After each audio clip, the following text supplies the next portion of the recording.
Welcome everybody to the CISOs Myopia.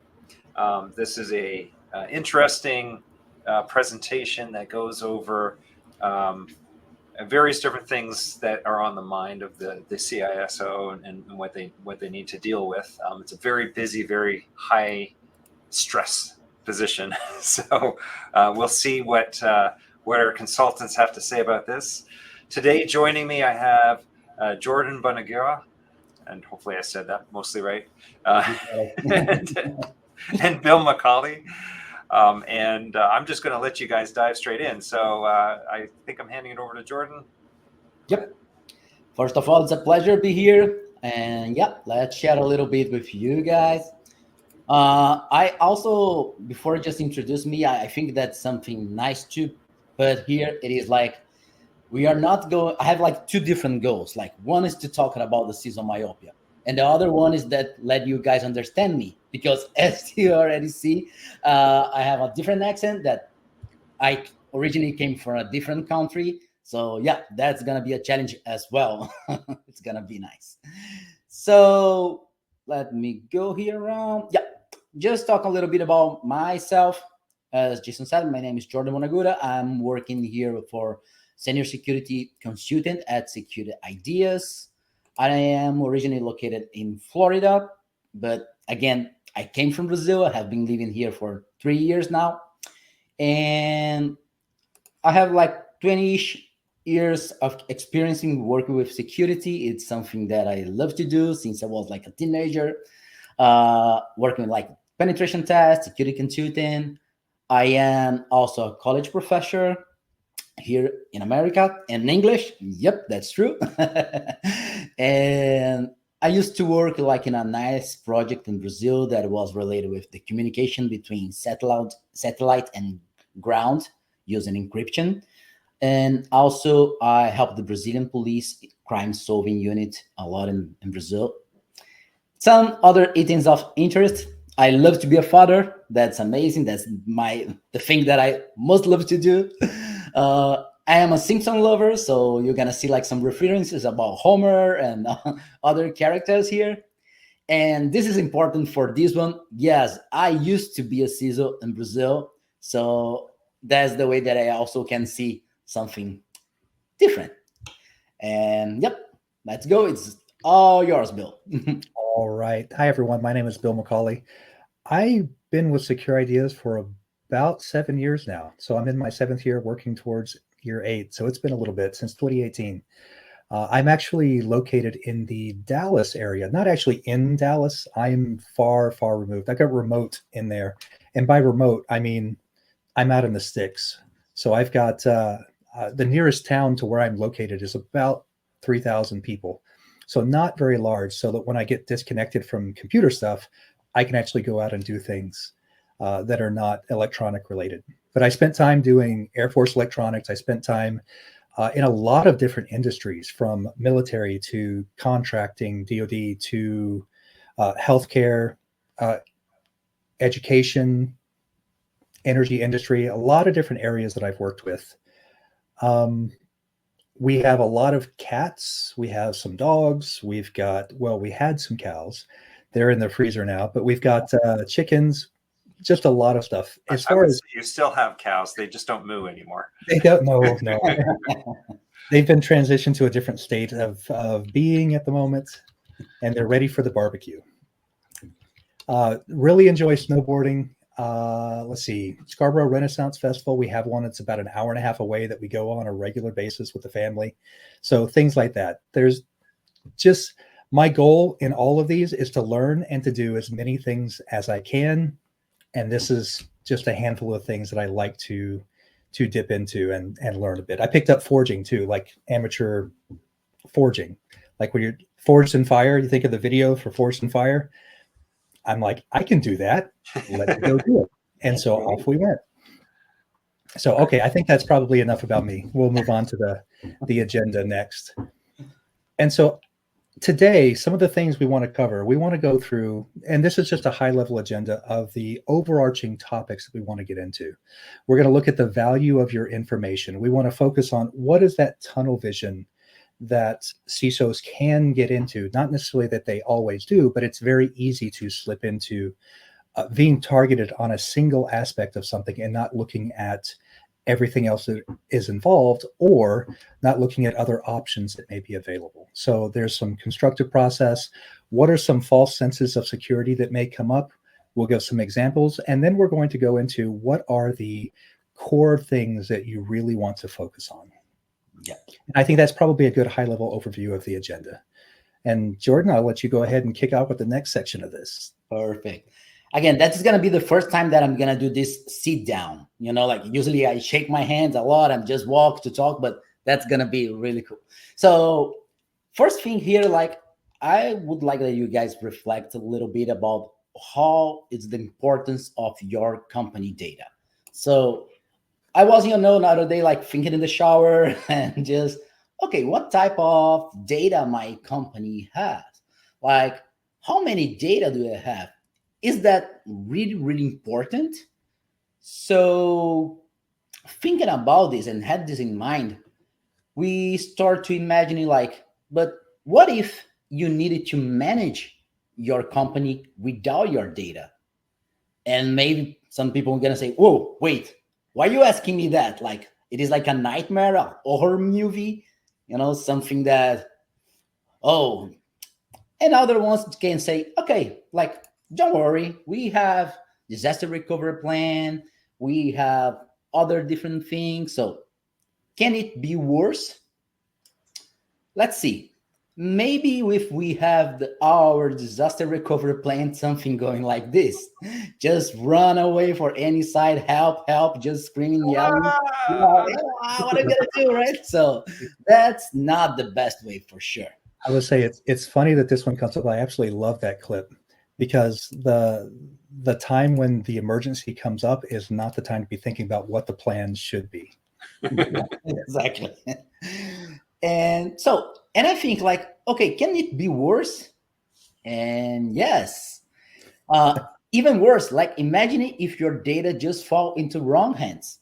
And here is something nice. My daughter, I always talk to her and I try to teach her that sharing is caring. Like share is care. But I don't think that this apply here for your data, like this type of information. I don't think that's gonna be like really good. So are we gonna be just losing a part of the market share? So this is something that we needed to think.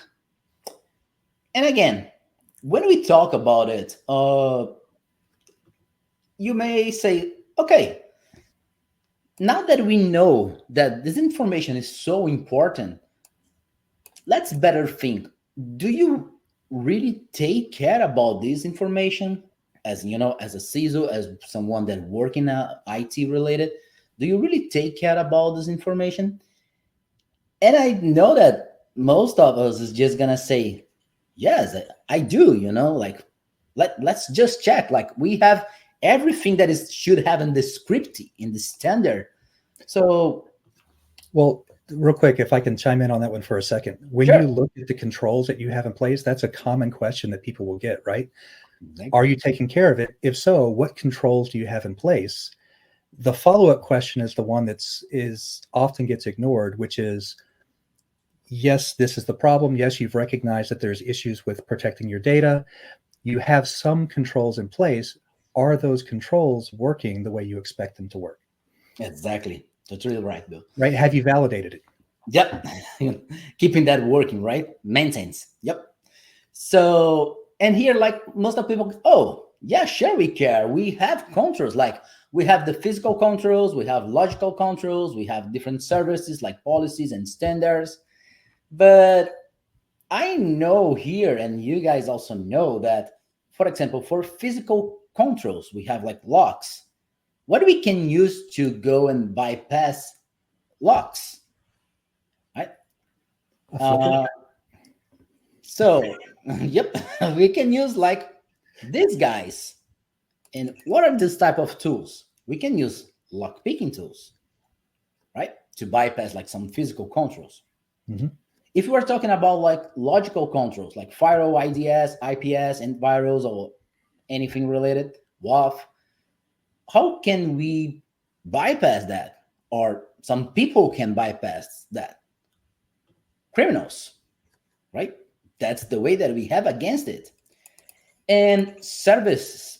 What do you guys think that we have related? And if you want, just go ahead and put in the chat that we have that is related to break the policies and standards. Lots of things. A lot of things, right? I'm just gonna put like something here to start. Is this lady and users. Just Right? users. Yeah. Users. And this lady like going insane because she couldn't access her Facebook account at work anymore. So, and Users we know, things. right? Yes, and we know that when a user want to do something, he gonna do like everything that he can to bypass all the controls that you have. He gonna try to do like install different things just to have the thing that she or he want to do, right? So cool. But besides that, we also have a CISO. And let's take a look at about what is the CISO role, right? What is the real functions? What does he need to cover? When we have a CISO, he's like trying to seek in different solutions about confidentiality, integrity, availability. He's doing all the enterprise risk management. He's doing the people management. He has a lot of job to do. And again, that can be not 100% true in all the cases, but again, being a CISO, I can say that we are usually trying to take care about to being compliant with the standards. We have PCI, we have IPA, we have ISOs, we have GDPR, we have a lot of things that we needed to take care about. So when I put like this poor CISO just, waiting, there's a lot of different compliance here just trying to save him, like Well, what's interesting about the position is that they sometimes take fire from both external and internal. True. And right, because they have to balance two things. They have to balance the practical security of things as well as some of the regulatory requirements that they have to do. And those goals don't always align, right? Those requirements for what is the practical thing we need to secure versus what is the regulatory requirement that we have to check off to make sure that we're compliant with PCI or HIPAA or ISO or something like that. How do you balance those two perspectives, right? Yeah, and that's hard, right? Okay, so let's think. Since we saw that we have physical, logical, and standards, we have our CISO. So now, was the problem solved? And unfortunately not. And I know that Bill loves this image. Sometimes you are just going out of the jail, and you can get in a trouble. You can get in a worst place, I'm going to say. So, yeah. So this is one of those events where in a worst case scenario, you're trying to do everything you need to do. And rather than making the problem better, it makes it worse. Exactly. Nobody wants to be in this situation. I know. Okay, so, and this is what I call like the chronic myopia. This is more related with the constructive process by which company continue to develop the structure about their security policies. They are still using an inbox, and when I say inbox view, it is like a tunnel vision. Okay, so that's hard. It was hard in the past, because it is an internal perspective. And since it's an internal perspective, therefore, it's going to be limited in scope. And this approach, in my opinion, it's not, and it's unlikely to be sufficient to cover like the full range of vulnerability. I just want to put something here, and I'm going to pass to Bill to complement. Like, we used to have the CSO, and now we have the CISO. So we put one more letter. He gave you put more things for him to work, more things on his lap, let's say like this, working with it. And this doesn't change, right?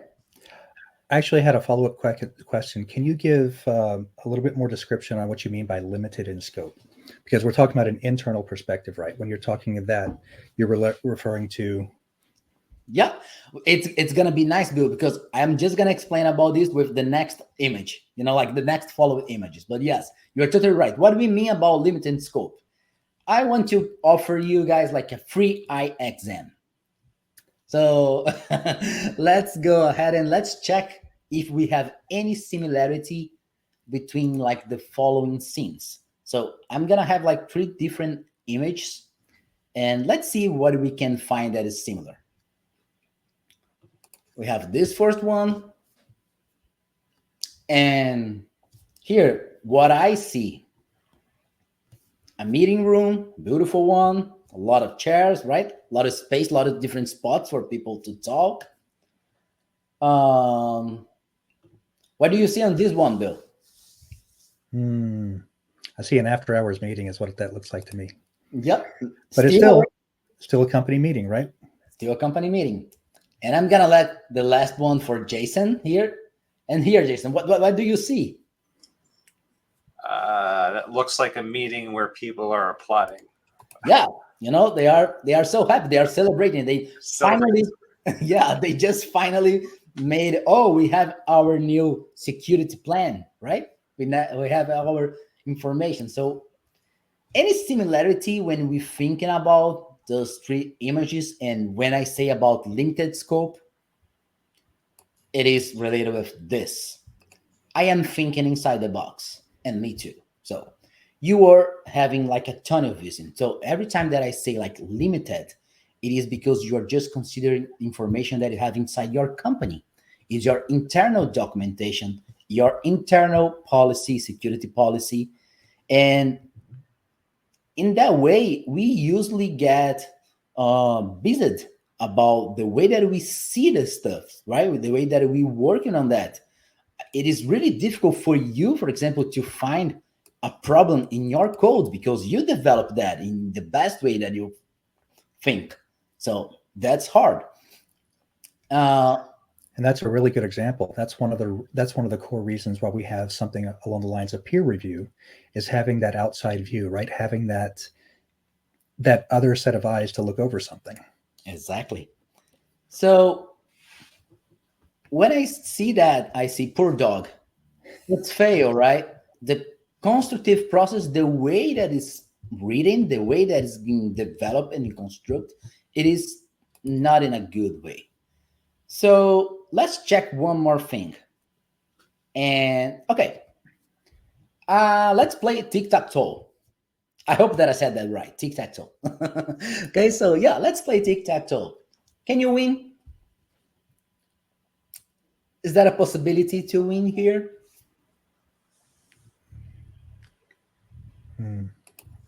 Not based on what we have. Not with the rules here, no. Not of the rules here. And I love about this because the rules, right? So let's check. Yeah. Again, my daughter said, "Daddy, you're cheating." I said, "Yeah, I am breaking you, right? Daddy, you're cheating. That's not the tic-tac rule. It's the same. The myopia. Ignore that criminals do not follow your rules and your policies." Yep. Right? They think different, and at the end, it is many against few. Again, oh, it's cheating. Yeah. I can say as a criminal, I can say, I don't care. Right? So, right. And this is why I put like how the criminals think. There are no rules, or rather, there are as a tic-tac-toe, but not for those who want to break it. Laws, policy, rules, all these belong to the company, not for who want to break it. Again, they really don't care. Yep. Okay. So in this way, this is what I call pseudo security. And come on, we need to respect this dog. He's wearing a tie.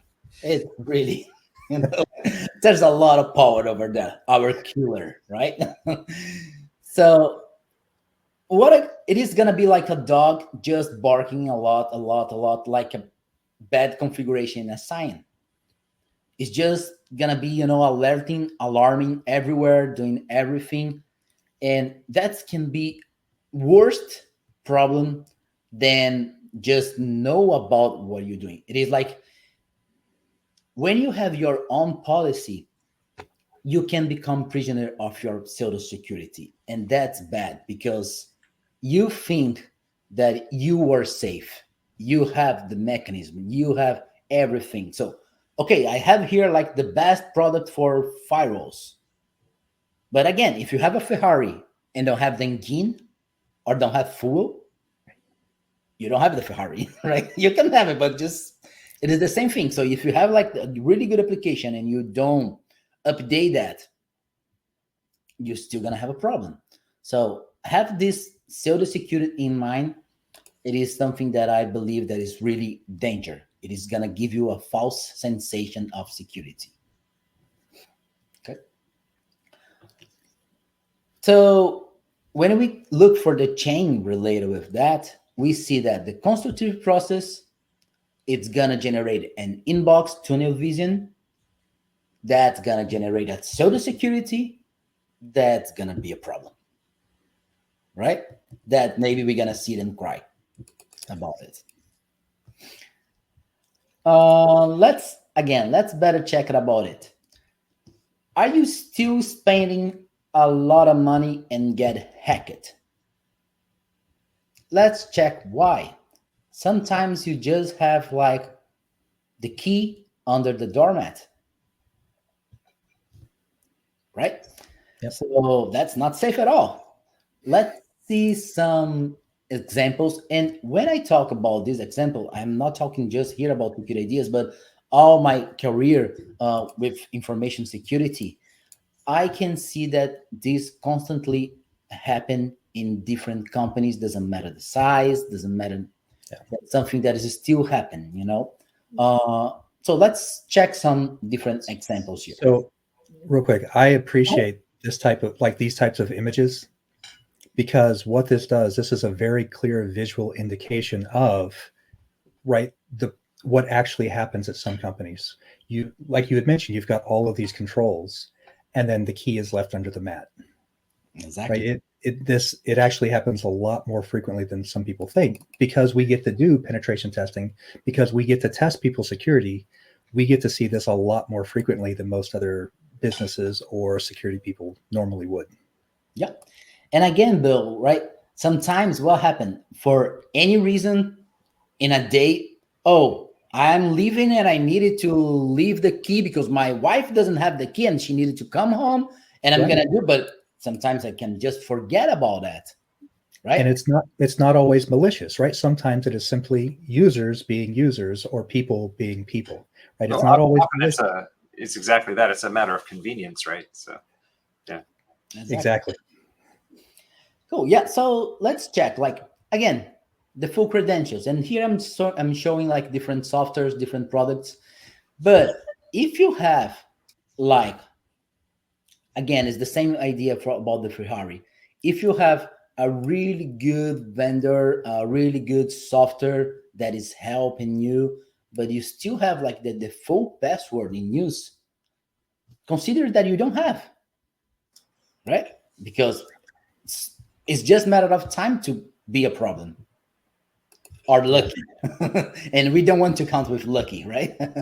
So yeah, if you do a regular search for credentials for a thing, for default credentials, you will see millions of Google responses that come back from that. Exactly. I used to love running into that, the Tomcat. So you run into Tomcat. Yeah. Google hacking database. Patching, yeah.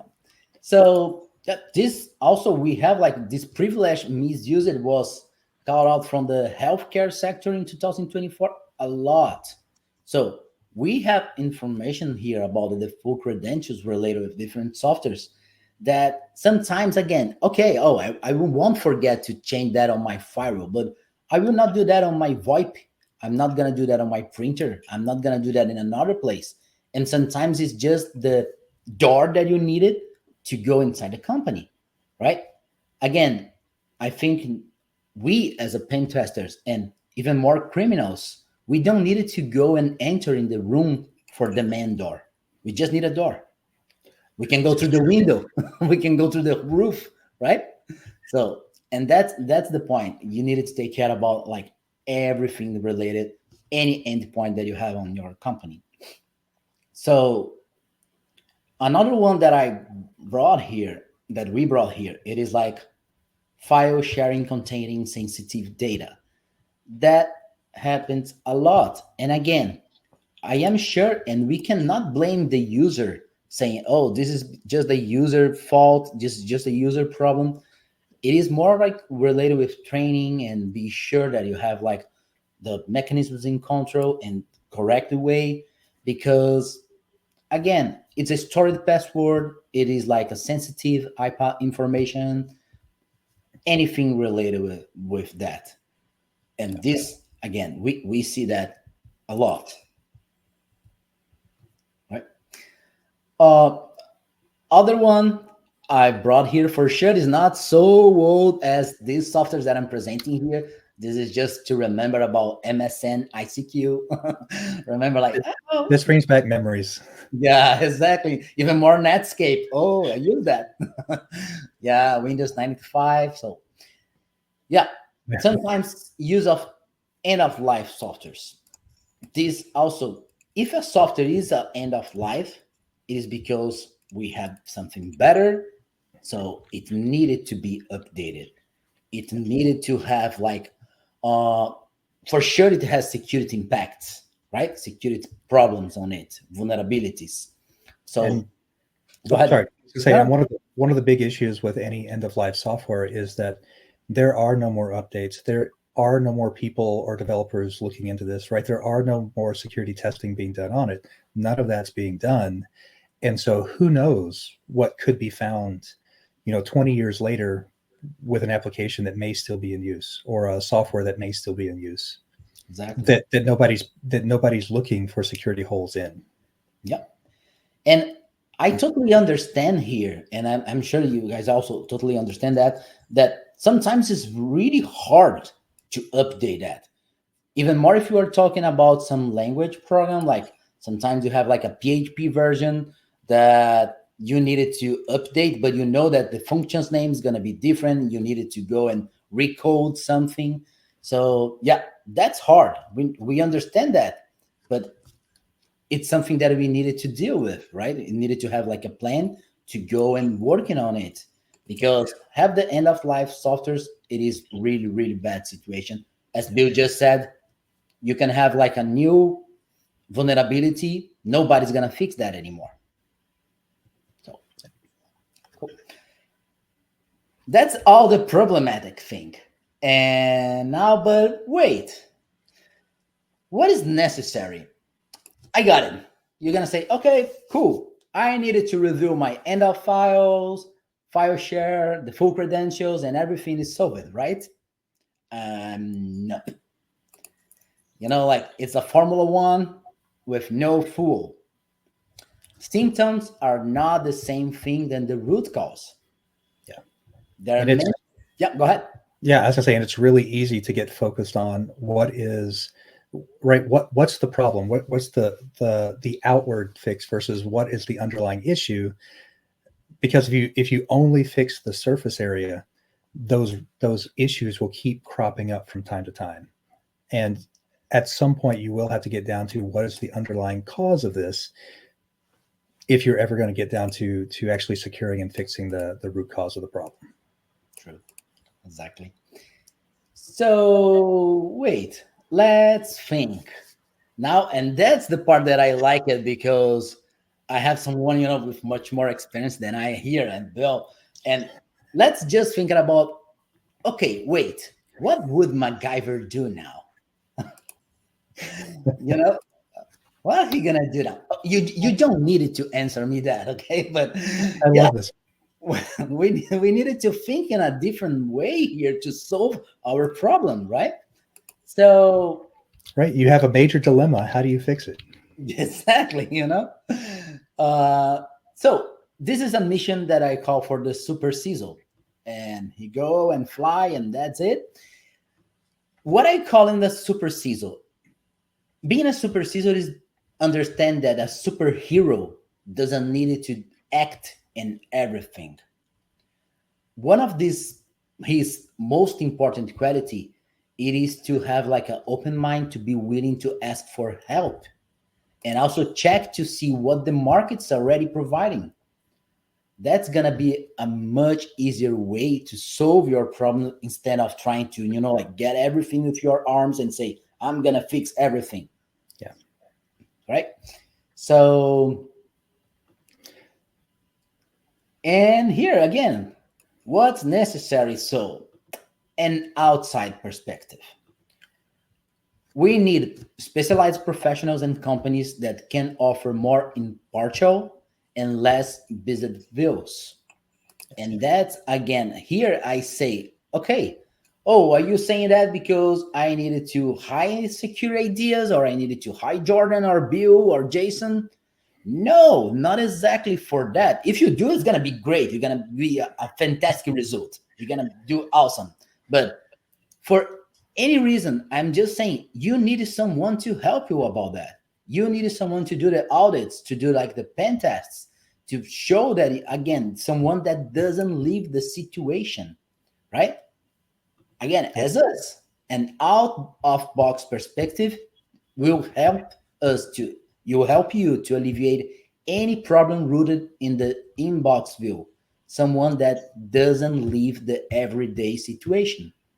Yeah. If And you this have- is, Yeah. oh, sorry, go ahead, finish. I apologize. I jumped in too soon. No, go ahead. If you have someone that doesn't live the everyday situation, it's gonna be so much easier to find a problem.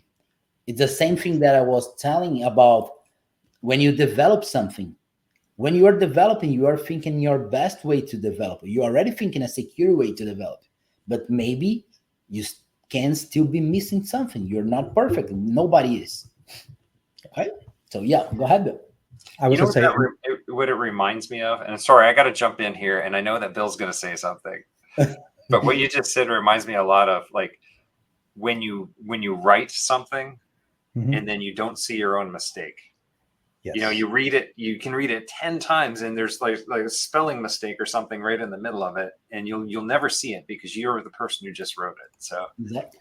And sometimes it's just a comma, right? Exactly. sorry, Exactly. Bill, go ahead. Oh no, that's exactly right. That was one of the things I was actually going to mention. The second thing I was going to call out was if anyone has been involved with the CISP, the CISSP, one of the things they discuss is different types of audits and the benefits of having, right. It's not, so this is not saying that you can't do anything internal to review those things. It's saying that in addition to that, having that outside perspective, right? Having someone else to come in and view who is not too close to the situation, right? Who has not been there to actually draft it. They're going to raise questions that maybe the people who were initially writing all this up or working out this plan or this program, they're going to come up with questions that the others may not have thought of. And so having that spread across multiple people, backgrounds, everything else, it makes for an overall better solution at the end of the day. I think part of that too is like an internal team, and part of this might be just from tribal knowledge or whatever, but sometimes you start to make assumptions that certain things are happening. Yep. But they might not be. But an Expectations. auditor comes in, they have no incentive at all to assume anything. It's let's just look and see. Let me show me how you're doing this, right? And sometimes there's no problem, but it's just a matter of actually showing, except for maybe it's not documented very well or something. And that's easy enough to fix. But other times you discover that, oh wait, the thing that we thought was happening actually isn't happening at all. And that's where you get to what you're talking about. Yeah. Yeah. The assumptions and expectations when you're the first person, right, looking, or you're the person that's primarily interacting with it. It's easy. It's hard to get around that sometimes. All right, let's see. Next one, I think. So going back to some of the things that would be baseline. So what are the necessities? In most cases, I don't know if anyone here is familiar with the CIS controls. Really, they have a essential cybersecurity hygiene section. We'll have resources at the very end of this. but really it breaks it down into implementation groups 1, 2, and 3. In most cases, I should say in this case, when they redid the actual controls from version 7 to version 8, they made a change in how they broke those down. And the cyber hygiene in particular are what they consider to be the baseline for every single organization, right? What are the bare minimum that you need to be doing in order to provide at least a baseline level of security across all of your different assets? Do you have asset inventory, right? Are you going through with a patch management plan? It goes through a lot of the basics that don't require extra tools. Because, right, go back to some of the earlier slides. What does this tool do? Where are the gaps? What is it doing? Is it working like you expect it to work? There's a lot of these that people can be doing with limited people, limited budget, limited manpower to be able to actually implement security controls. So the CISO does not have to be, going back to your super CISO slide, they don't have to be the only person doing this. And there's a lot of things, like there's a lot of not controls, but protections that can be put in place that don't necessarily require a technical solution. So here, let's move to the next one real quick. With that in mind, with those implementation groups, one of the things I wanted to call out on that is, while there is a list of things to do, please don't treat it like a checklist. Thinking to earlier, there can be a very different goal when it comes to compliance versus what is the practical security need in this situation. Use those things together. If you have compliance requirements, leverage those requirements to accomplish your practical security, right? They don't have to be at odds. And sometimes the compliance of the regulatory body will consider this a checklist, do this, this, this, or you're out of compliance. Use those things if you have to do them, but don't get into the checklist mentality, because again, you're going back to that inbox, right? You're going back to that tunnel vision. If you lean on that as your, okay, I've filled out this checklist, I've met all these boxes, I'm good, right? You've fallen back into the same trap that we've been talking about this entire webcast, right? So the security again. Yep. Exactly. And so while there are things that can be tailored, right? You've got your offense informs your defense. You've got your focus. What is the focus? What is the problem you're actually trying to solve? Is it feasible, right? Is it financially responsible? Is it attainable? Can you measure the results? Can you measure the impact of what you're trying to do? And can you align those two, right? Can you align those two perspectives with what is the regulatory requirement versus what is the practical security that we're trying to implement here? And so that, right, those are a few things to keep in mind as you're going through and looking at this. Perfect. Yeah, wash your hands and your computer. Yeah, I love that image. Good security hygiene. I love that image. It's really good. Okay. And so we have here, I'll leave it here for just a minute for just some additional resources. I do have the DBIR 2023 in here, just as it's good to see progress. And you'll notice from 2023 to 2024, there's been a change in what are the common, across different industries, right? What are the common threats? Has there been an uptick in social engineering, right? It's nice to be able to see those trends. If you wanted to go back and take a look at 2021, 2022, 2023, those are available, but we wanted to put these out here as just a quick guide. So if you're looking at cybersecurity hygiene, there's one section. The CIS controls also has a companion guide, and one that I really enjoy, especially because one of my backgrounds had to do with system administration. There's a benchmarks list here. The reason that that's really, really useful is because let's say that you've got an O365 environment, or you've got a server that you want to install, and the question comes up, you have two people who are doing your system administration. Right? What are they going to use? What is the guide they're going to use? Not just to get it working, but to get it working in a secure manner. And those benchmarks will go through, here's your server 2016, right? Here is your O365. And it will give you tier 1, 2, and 3 as to here are the minimum settings you want to do to just provide a secure configuration for that technology or that server, that solution that you're trying to implement. So really, really useful. Appreciate Yeah, that. and it's a great resource to go look into, and they're free.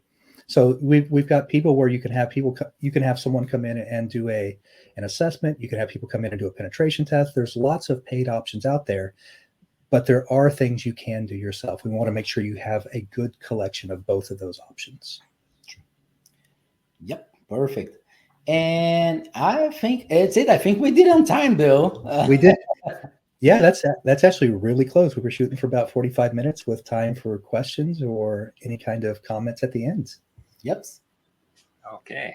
If anybody has any questions, go ahead and type them into the chat, and we will address them.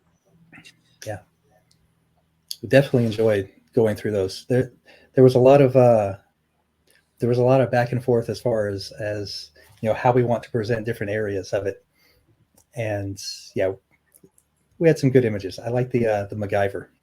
That's probably one of my highlights. Definitely. Yeah.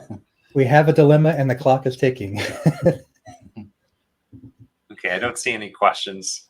So I guess that's it for today. I believe this is the last session we have for 2024 of Professional Evil Webcasts. So we will see folks again in 2025 for the next one. I don't know exactly what's on that list yet. But if you do have any ideas for content that you would like us to present on, please let us know. Absolutely. We have a list of ideas, but if we have requests, then we'll do our best to actually accommodate those as well. But yeah, all right. And I guess that's it. If there's interest, we want to make sure that we're able to speak to those things too. So if you've got some interest, please let us know.